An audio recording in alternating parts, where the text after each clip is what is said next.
All right, so here are the Tactilian American flag valve stem caps. As you can see, they are a subdued American flag design on them, machined out of anodized aluminum, weather resistant, universal fit for any car, vehicle, truck, bicycle, and every purchase benefits wounded U.S. veterans through Homes for Our Troops, which builds fully adaptive mortgage-free homes for U.S. veterans that are severely wounded. So let's check them out. I'm going to show you guys the measurement on these things.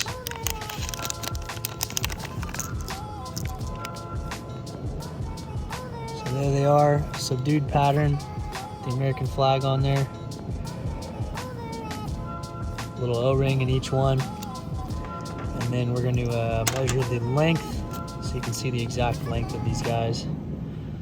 So as you can see, going to be just shy of a ½ inch in length.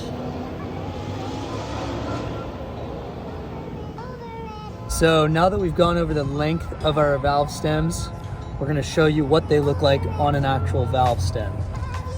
Now, our valve stem caps are made purposefully shorter than the valve stem threads so that there is no chance of this valve stem corroding to this valve itself. So if you take a look here, you'll see the length of our valve stem cap. If I can get it in there. Does not quite meet up to the valve stem itself. That gap makes it so it's impossible for the valve stem to corrode to the valve itself. Therefore, no damage will ever be caused by our valve stem caps.